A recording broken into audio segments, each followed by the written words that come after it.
영화 같은 아름다운 글의 세계로 같이 들어가 보시죠.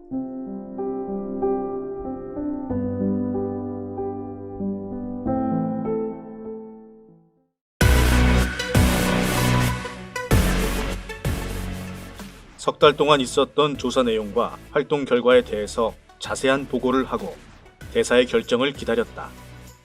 무엇인가 곰곰이 생각하던 대사는 성 과장에 대한 체포를 결정했고 필요시 폭력에 대한 대안으로 무엇이든 해도 좋다고 명령을 내렸다.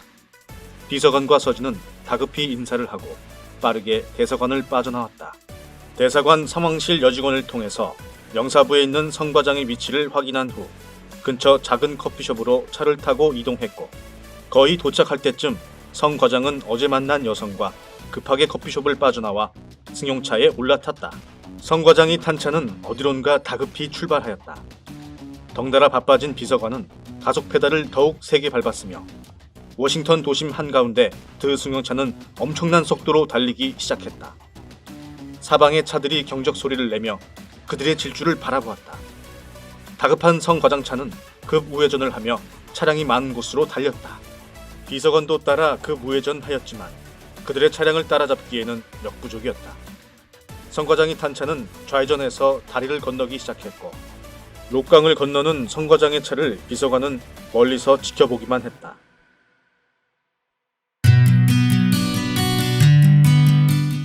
이내 비서관은 서진에게 그들이 갈 만한 곳을 안다며 차를 틀어 로준스 리전 다리로 달렸다. 시계는 오전 11시를 가리키고 있었다. 그들의 은신처를 아시나요? 비서관에게 물었다.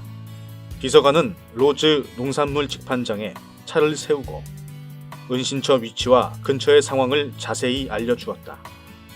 서진은 비서관에게 야간 작전을 세우자고 건의했고 그들은 농산물 직판장 근처 대사관 직원의 집을 임시 거처로 지정하고 작전을 세우기 시작했다. 이번 작전은 비서관님이 백업을 확실히 해주시기 바랍니다.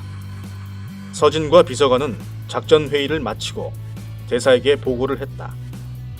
전화를 끄는 비서관은 서진에게 다가와 본국에서 이 일은 절대 비밀 작전이며 필요시 사살도 불사하고 사고사로 위장하라는 명령이 내려왔다고 했다. 서진은 놀라 네? 아무리 그래도 그건 좀... 이내 비서관은 서진을 굳은 얼굴로 바라보았다. 서진은 비서관의 얼굴을 바라보자 어쩔 수 없다는 것을 알았고 그만큼 성 과장이 위험 인물임이 확실한 순간이었다.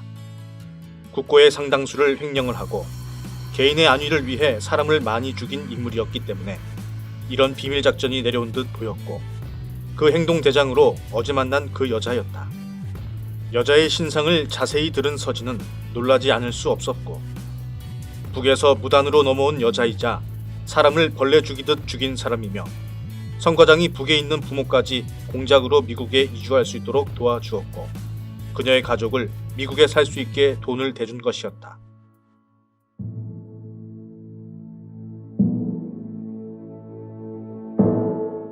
그녀는 그런 성 과장에게는 무엇이든 할 수 있는 수하가 된 것이다. 서진은 이번 작전에 그녀와 성 과장을 반드시 찾아내 죽이든 체포하든 할 수밖에 없는 상황이었다. 준비를 마친 서진은 권총 2자루를 가슴과 허리춤에 차고 의자에 앉아 거사를 하기 전 식사를 하고 있었다. 비서관의 신복들이 전화를 걸어와 동태를 보고하였다. 그들이 은신처 1을 버리고 은신처 2로 이동했다는 보고였고 이미 은신처 파악을 끝마친 뒤라 서진과 비서관은 행동 시간만 기다리고 있었다. 정적이 흘렀다. 바쁘게 움직임은 잠시 소강 상태였다. 비서관과 서진은 커피 한 잔을 마시며 서로를 응시하고만 있었다.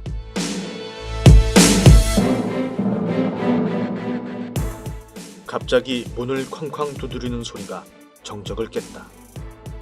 서진은 직감적으로 총을 빼어들고 문 옆으로 다가갔으며 조심스럽게 옆으로 서서 문을 살짝 열자 비서관도 총을 들고 문 쪽을 향해 겨눴다. 문이 열리는 순간 비서관은 얼굴이 굳어버리고 말았다. 문에는 피를 흘리며 쓰러져 있는 신복이 있었고 그 위로 쪽지가 있었다. 쪽지에는 어설프게 덤비지 말지. 라는 문구가 써 있었다. 비서관과 서진은 급하게 병원으로 신복을 옮기고 작전 회의를 다시 하기 시작했다. 간호사가 다가와 고개를 좌우로 흔들었다. 신복은 결국 사망하였다. 비서관은 머리를 감싸쥐며 분노를 표출하기 시작했다. 서진은 답답한 마음과 일그러진 얼굴을 가지고 병원 난간으로 나갔다.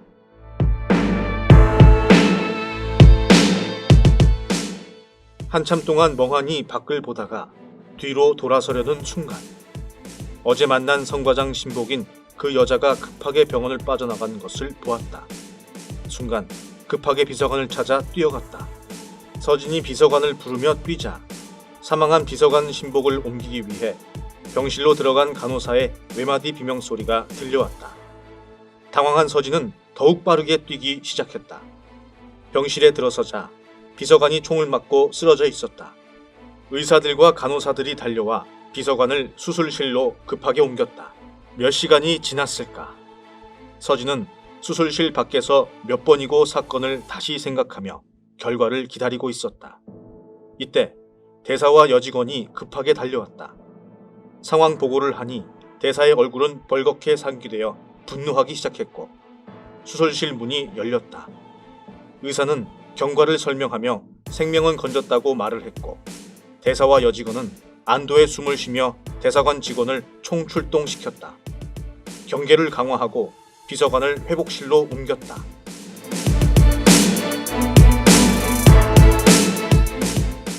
비서관의 신복의 시신은 안전하게 본국으로 옮기겠다며 대사는 서진을 위로했다. 중년의 여직원이 몰래 다가와 서진에게 검사님, 지금까지 비서관님이 요청했던 자료와 그들의 동태가 이 서류에 담겨져 있습니다. 서진은 서류를 받아들고 자세히 보기 시작했다. 무엇인가 이상했다. 이 병원, 그리고 비서관과 같이 대기하던 거처. 모두 그들은 몰라야 했다. 그런데 어떻게 알았을까? 신복의 얼굴도. 이상하게 생각하던 서진은 내부에 누군가가 그들의 스파이가 있음을 직감했다. 누굴까? 서진이 곰곰이 추리를 시작했다.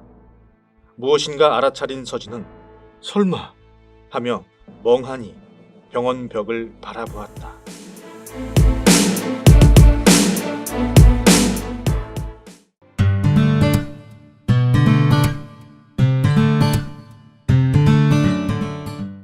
글을 읽습니다. 세상에 내놓지 못했던 글, 차마 책을 출판하지 못했던 글, 인생을 담은 글, 글을 읽습니다. 세상을 도전하는 사람들의 사는 이야기, 이런 글들을 여러분들과 공유하고자 채널을 열었습니다. 아득하고 먼 시간 속에 있던 가슴속 뭉클해지는 이야기들, 여러분들과 함께 하겠습니다. 영상 하단에 이메일 주소를 올려놓겠습니다. 여러분들의 이야기를 들려주세요. 글은 때로는 법이 될 수 있고 또 때로는 시사도 될 수 있습니다. 글은 때로는 지성이 될 수도 있죠. 상상으로 된 글도 경험의 글도 모두 읽어드립니다.